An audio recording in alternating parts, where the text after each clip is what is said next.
Bonjour les autodidactes. Aujourd'hui, nous sommes heureux de vous présenter notre deuxième série vidéo de Demo Day. Le Demo Day, c'est le jour où les apprenants des bootcamps auto nous montrent leurs chefs-d'œuvre réalisés sur Bubble. Et dans cette vidéo, on savoure la présentation de Samuel qui nous parle de son CRM immobilier. Bonne vidéo!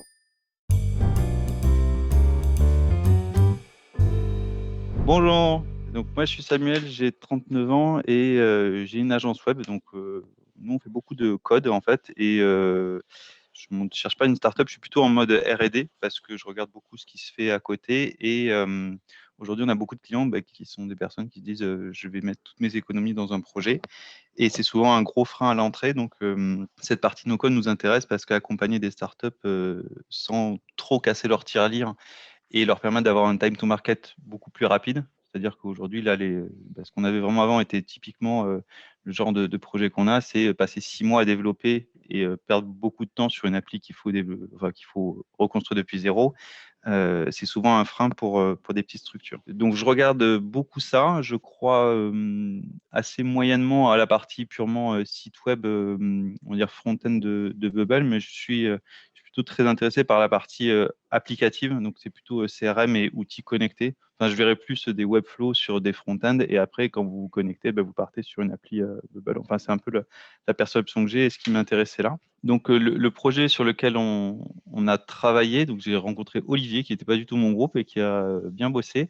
On a fait un petit CRM pour l'immobilier. L'idée, c'est que dans l'immobilier, en fait, soit les mecs gèrent dans Excel et c'est toujours un peu compliqué le suivi des clients, des prospects, soit il y a des outils marchés mais qui font en fait tout et n'importe quoi, qui font la vente du neuf, qui font la gestion locative, le syndic, et du coup, c'est souvent des grosses usines à gaz. Donc l'idée, c'était de refaire un peu ce système-là. Donc je vais vous présenter ce projet-là. Donc on a divisé en 3 petites parties. L'idée, c'est de faire un petit CRM que je vais vous montrer, mais juste avant pour comprendre de quoi on va parler, je vous montre comment on l'a découpé. Quand vous vendez de l'immobilier neuf, vous avez des contacts, des gens qui veulent acheter de l'immobilier, et quand ils vous disent, vous les rencontrez une première fois, vous dites, j'aimerais acheter ma résidence principale, une résidence secondaire. Donc c'est ce qu'on appelle une opportunité.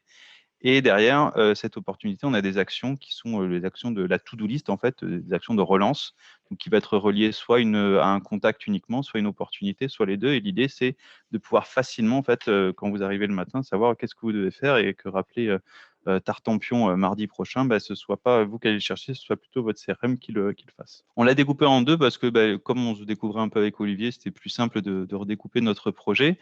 On a une version 1.1 qui était le fait d'avoir notre stock de résidences et d'appartements pour pouvoir en fait après faire un matching.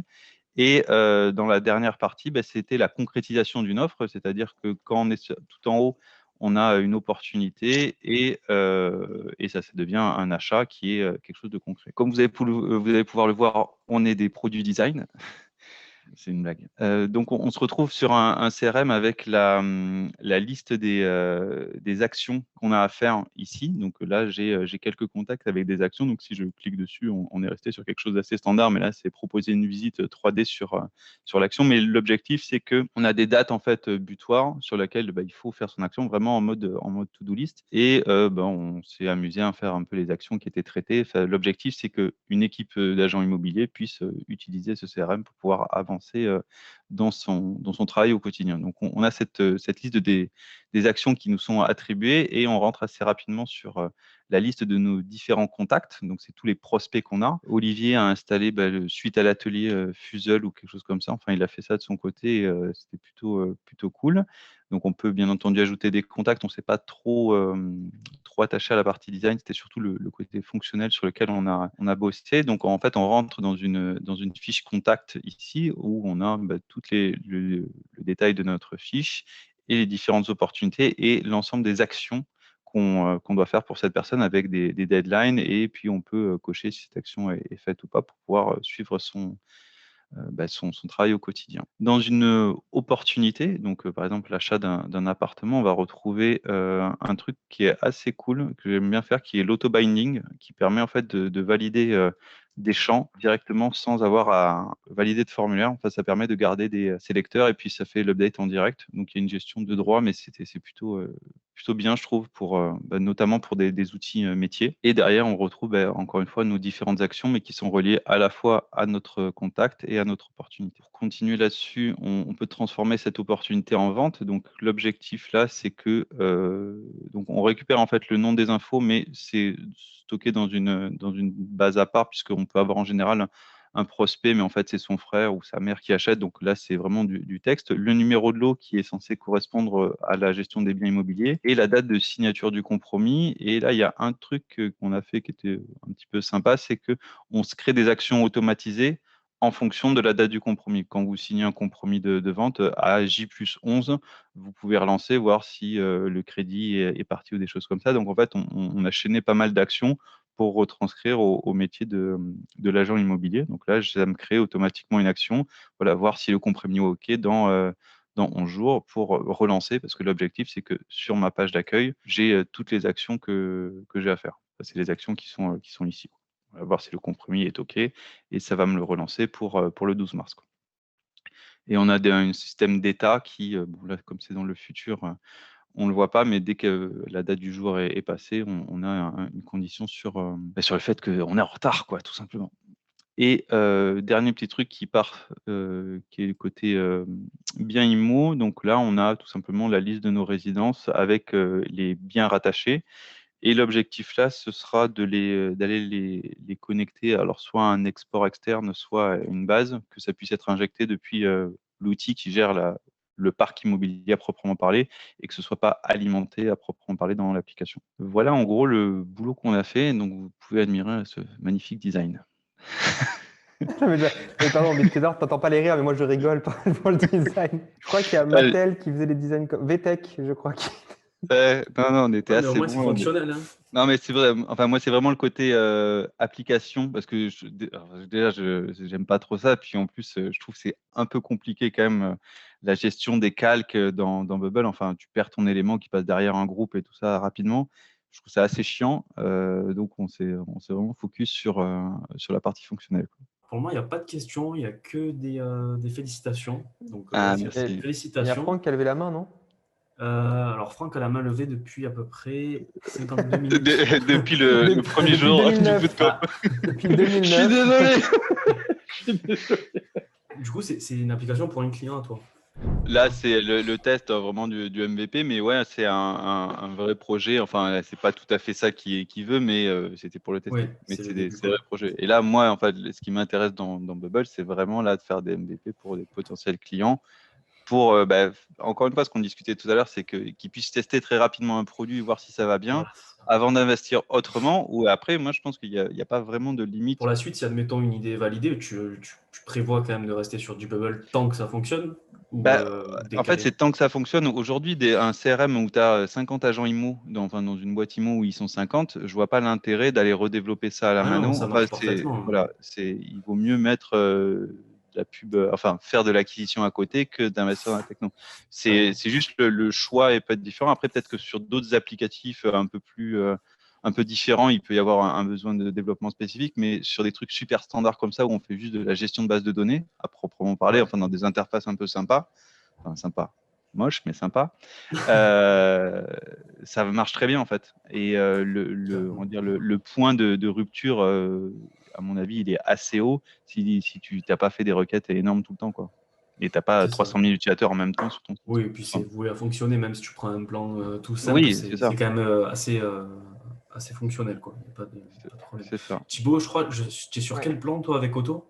Moi, je suis sur un plan professionnel, mais j'ai Legacy, donc je le paye un peu moins cher. C'est pour le versionning, en fait. Nous, c'était important, c'est de pouvoir lancer de nouvelles versions. Et donc, on bascule entre un plan pro et un plan un peu plus petit.